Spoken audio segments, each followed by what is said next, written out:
Welcome, this is Alfred Miller and I'm going to show you how to do mail merge labels with Microsoft Word 2013. A mail merge is basically the combination of a main document, in this case labels, with a data source. We're going to create a data source in this particular video tutorial that gets linked to our labels. To start the process, click Mailings. I'm now going to click Start Mail Merge. Now I'm going to click Labels. The Label Options dialog box opens where you're going to pick the type of label you're using. When you purchase labels from the store, the box will have a number on it corresponding to which label you need to choose.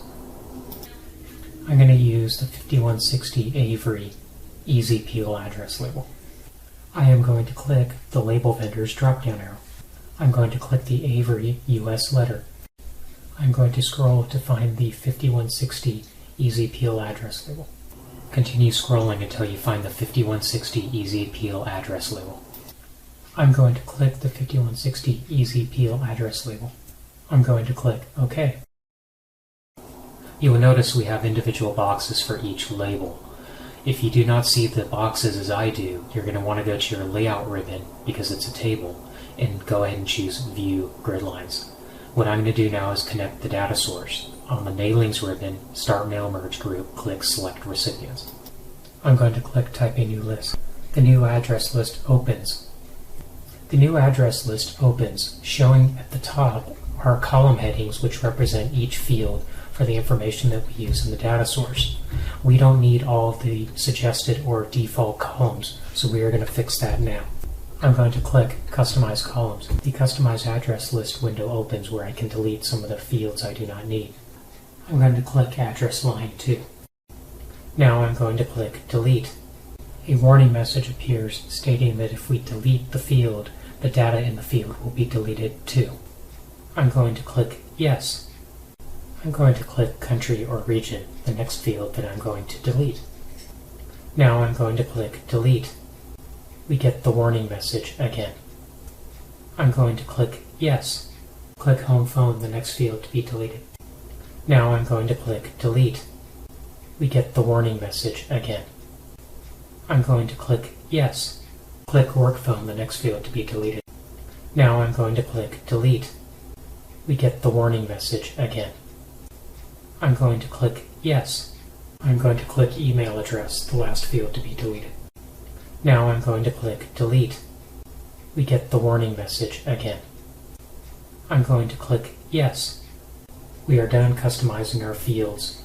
If we needed to add fields, we could, but in this case we don't need to, so I'm going to click OK. At this point in time, you would type in the information in each field of your data source, simply pressing Tab to go from column to column. At the end of a column or a row, you could press Tab again to create a new row or a new record. When you're done completing the last record, click in a different record and review it all for accuracy. I'm going to click OK. The Save Address List window opens where we need to save this data source. A Save Address List dialog box opens. The default location for data source is inside of Documents, My Data Sources. I'm going to type in the name Donation Label Data and then click Save. Now we are ready to bring in the address and names and such from our data source. Click Address Block. The Insert Address Block dialog box opens where you can choose the format of the address. I'm going to keep the default address style and click OK. Notice the address block field is in the first square only. We need it to be in every square so that each square gets one of the records. In order to do that, I'm going to click Update Labels. Now I'm going to preview my labels, so I'm going to click Preview Results. Notice that the spacing is off in each label. I'm going to fix it by clicking the Select All button of the table. I'm going to click Home. I'm going to click the Line Spacing button. I'm going to click Remove Space Before Paragraph. I'm going to return to the Mailings ribbon by clicking Mailings. I'm going to deselect by clicking in one of the labels. I am going to click Preview Results to re-show the fields. Now I'm going to save this label main document by clicking the Save button. I'm going to click Browse. I am going to save it in 2 documents. I am going to click Documents. I'm going to change the file name. I'm going to give it the name Donation-Labels. I'm going to click Save. I am now going to click Finish and Merge to make the final merged labels. I'm going to click Edit Individual Documents. The Merge to New Document window opens. I'm going to leave the option on All, and then I'm going to click OK. A new document, the Labels 1 Word window opens. This is the final merged label which most people would print. I am done with it, so I'm going to click File. Click Close. A Word window opens asking if you want to save the file. Most people do not save this file because we have the main document label as well as the data source already linked. We can merge them in seconds to recreate this. The choice is really yours, but I'm going to click Don't Save. You are returned to your main label. It is very important to keep this. I'm going to click Save.